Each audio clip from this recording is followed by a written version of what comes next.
So when I speak my word in that demand and that quiet knowing and that absolute and so it is, something happens. But then what? Believe it or not, this last Friday was the first day of summer. Now, based on the humidity out there this morning, I think you can probably assume that, yeah, this is summer. Love summer on the East Coast. Love to get to go back to San Diego. But nonetheless, if we planted gardens in the spring, do we go out every day? I'm not seeing anything. What are you doing in there? Do we go out and dig it up and see if it's sprouted yet? Or do we allow nature to do what nature does? Do we allow Spirit to do what Spirit does and then act on the guidance of it's time for some water, it's time for some fertilizer, it's time for whatever? Do we allow ourselves to be guided and then act on those ideas? These are strange, I think you will agree with me that these are strange and wonderful days. And the last couple of months have been really strange and wonderful. And this is a really heart-centered topic for me because recently I sold a piece of rental property that needed to be sold. It was absolutely time, and so called my favorite real estate agent, listed the property, and then the stock market did what the stock market did. And so many people's 401ks became 1Ks. And my agent called and said, well, you know,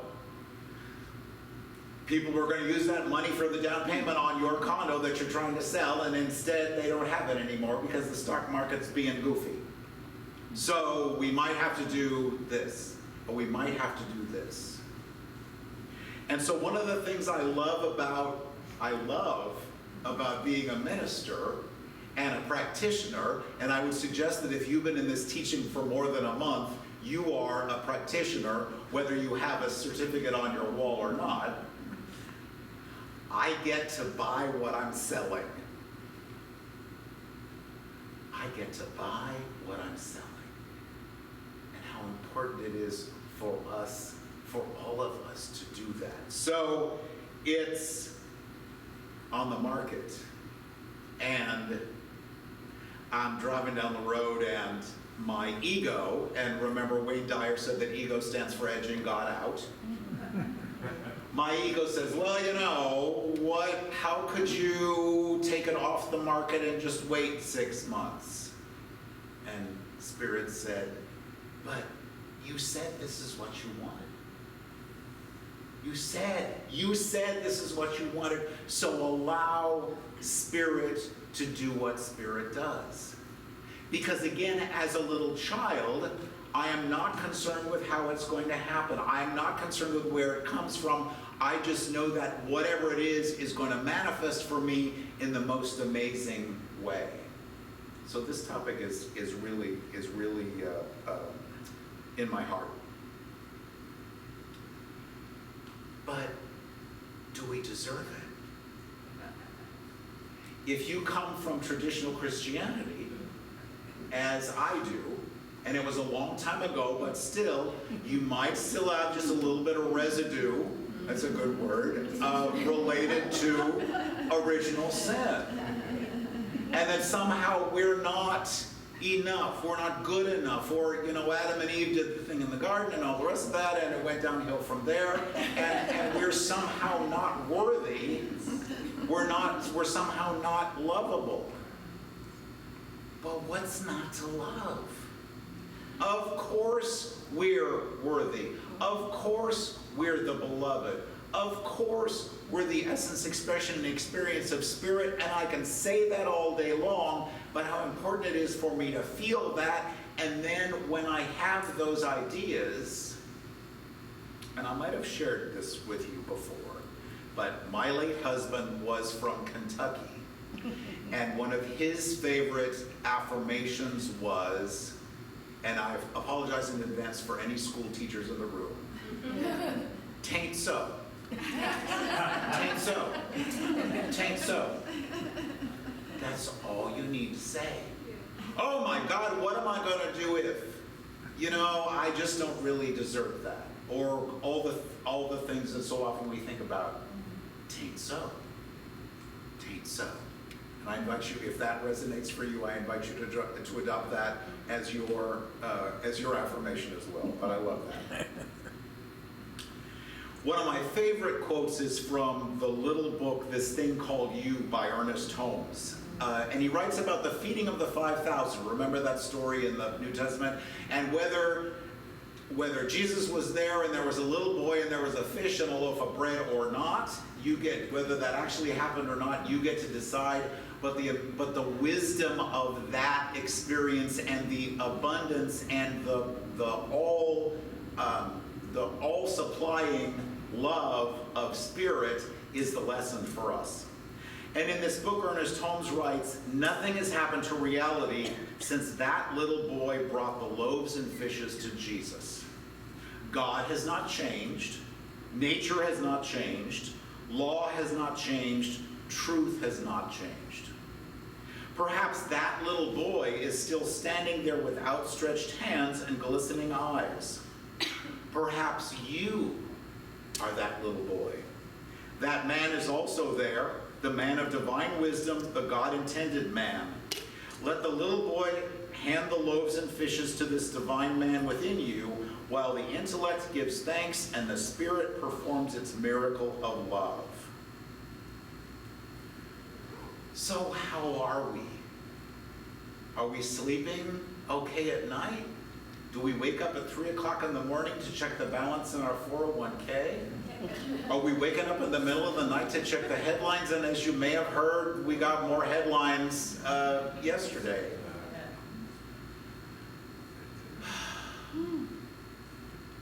Or are we okay? And can we recognize that we're okay and we always will be and can stay in that joy that we'll talk about this afternoon? As you may know, you may remember, Reverend Dr. Margaret's topic for the month is minding the mind. And somebody, and I can't take credit for this, but I always remember this question. If I'm not using my mind, who is? Is the news media? Is my brother-in-law? Is social media? Or am I remembering the truth of who I am and the truth of the situation and staying in that joy that we'll talk about this afternoon? When we become as a little child, we don't get involved with what we know, because so often, well, I can do this based on what I know and what my experience has been. And I just really quickly have to share with you, this has been the most amazing 4 days, because on Wednesday I was at Disneyland. I know, with a van load of staff members and youth that got to go and experience the happiest place on earth. It was an amazing experience, and for these young people that just got to be kids. I mean, don't we love when we can just be kids? So we did, so we went, and most of them, well, okay, I'll go. They didn't know what to expect because they had no frame of reference, had never been, and probably never thought that they could go. But we did Pirates of the Caribbean, and we did the Haunted Mansion, and we did Space Mountain, and it was just so much fun. And then got home late Wednesday night. Thursday morning, got on a plane and came to Philadelphia and ran around in New York City with Paul Hoyt. Now, in the first place, it was awesome. In the second place, because if it was just me, I'd be in my rental car trying to navigate the Cross Bronx Expressway and then the FDR and then finding a parking place and all of that. But if you know New York City, you know that the way to do that, of course, is you take the train in and go on the subway. Never been on a New York subway before. Was on my, and I don't believe in bucket lists, but that was on my bucket list. But To make a long story even longer, we just had so much fun. We had Junior's cheesecake. Ever had Junior? We're talking religious experience. It was so fun. And met Martha Creek, who just happened to be in New York City speaking. She's spoke yesterday afternoon and is doing a workshop this afternoon at Unity of New York. So got to have dinner with her and the minister from Unity of New York Friday night, and then met them and saw a matinee. Six was very good yesterday. So this most amazing experience, and oh my God, look at all of the things that could go perfectly. We didn't get lost on the subway. I didn't get mowed down by a taxi because, as you may know, they don't stop. Apparently they don't stop for pedestrians, so you take your life in your hands. It was the most amazing experience as a little child. Because I'm not thinking about what might happen. I'm not thinking about, well, this is just too good. Do I really deserve this? I'm thinking about, yes, thank you, and more, please. And that's exactly how it was. It was just so much fun.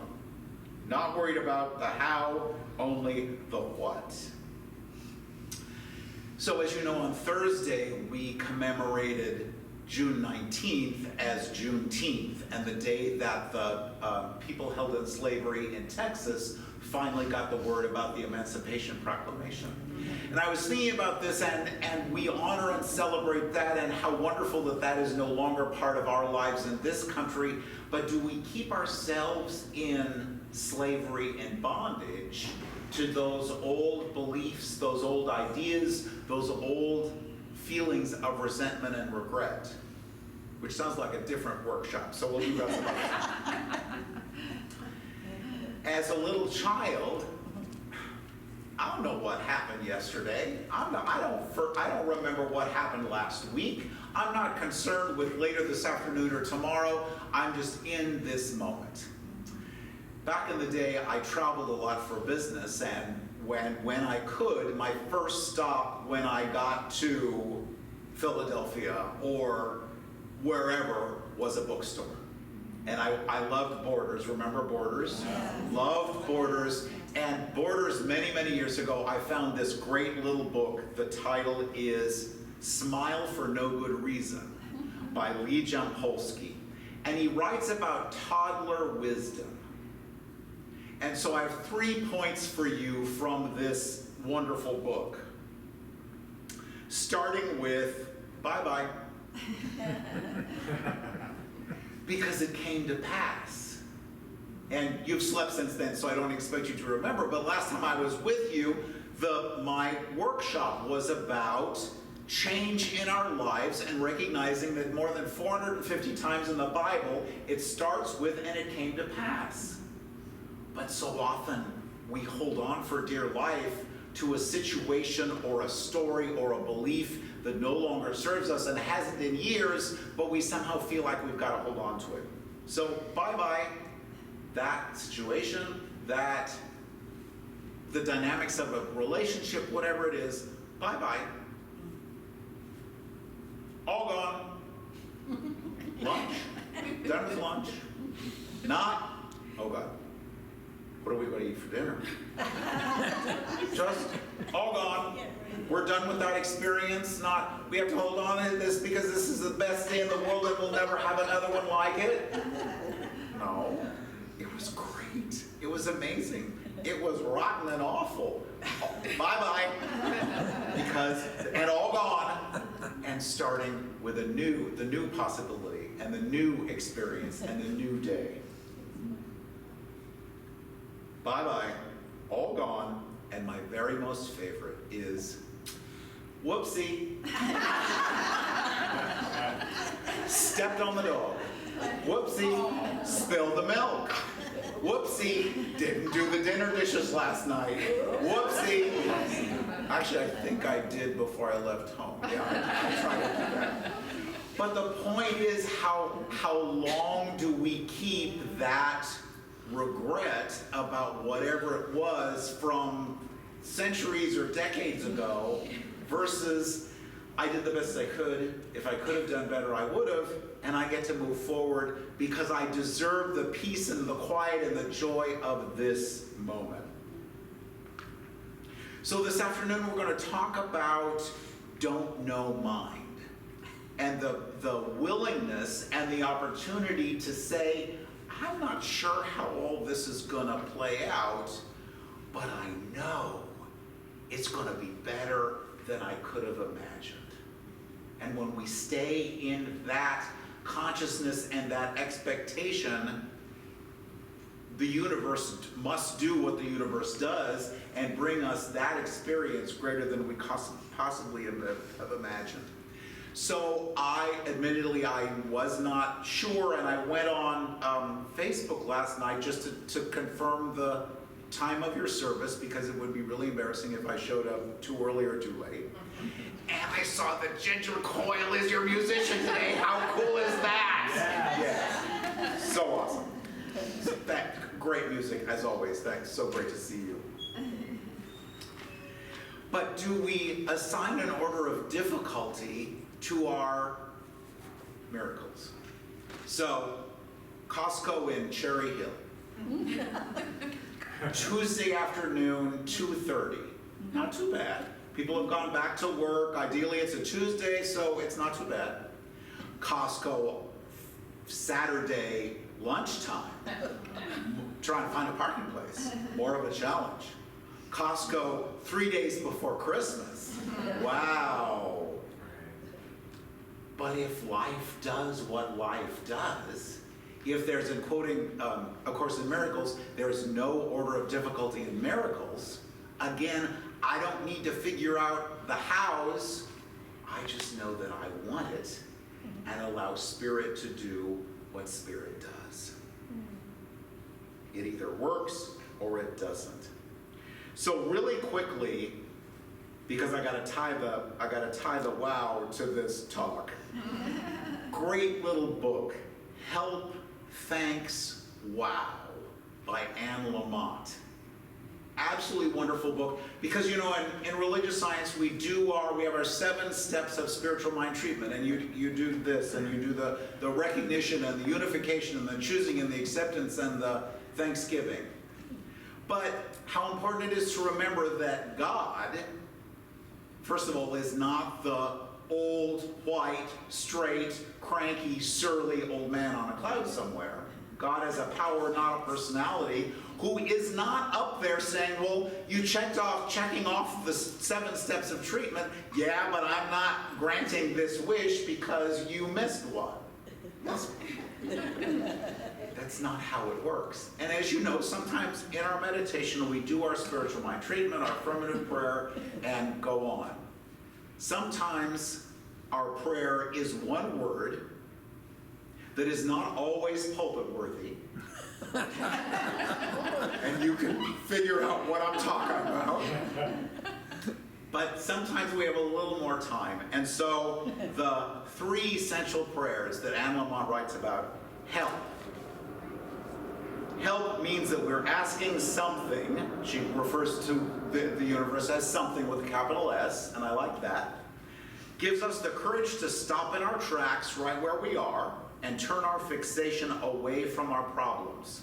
We stop the toxic peering and instead turn our eyes to something else, to our feet on the sidewalk, to the middle distance, to the hills.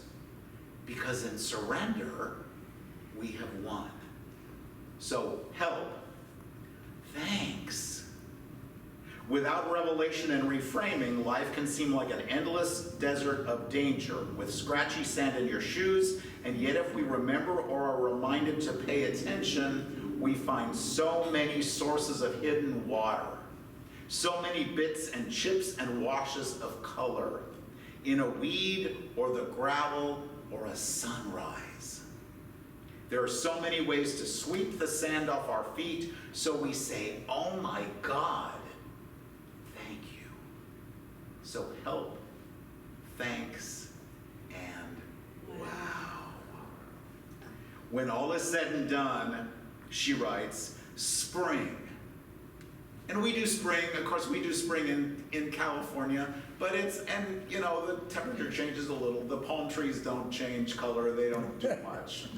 But in the east, in the northeast, in the mid-Atlantic states, it's so amazing. I was in, slightly off the subject, I was in Richmond, Virginia about 6 weeks ago for the blooming of, and the passion, and the, oh my God, of spring. And I just so love that you have. She writes, buds opening and releasing, mud and cutting winds, bright green grass and blue skies, nests full of baby birds. In spring, we expand and stretch in all directions. Its green exuberance and giddiness, bright clown colors and Easter colors, the rebirth of the tender growing soul. Wow, or wonder, takes our breath away and makes room for new breath. Maybe that's why they call it breathtaking. When we become as a little child, we listen to our hearts, to what really lights us up and make our tails wag. We also look out beyond the horizon, beyond appearances, beyond the background noise, beyond what I know how to do, and toward the possible. And in situations where there is no joy, when I am terrified, when I don't know what's next, we allow ourselves to stay in that oneness, stay in that joy, and stay in that connection. And we'll talk more about that this afternoon. Because don't we want to work toward the wow? We totally want to work toward the wow. Ernest Holmes wrote, if it is the Father's good pleasure to give us the kingdom, it should be our good pleasure to receive it. So with that in mind, join me in the light for just a minute. So staying in this consciousness of oneness, we come together heart to heart in great gratitude for this beloved spiritual community, for the opportunity to be back together, to be reminded of the truth of our being. And as we move forward today and out into the world, we allow ourselves to observe what we observe, but also remember that despite appearances, despite the out there, within us is the loving, nurturing presence of Spirit that always says yes and always responds to us as we believe. We move forward as the beloved, as the heart of God, as the eyes of God, as the ears of God, as the presence of God. For this day, for our time together, we give great thanks. And together we say, and so it is.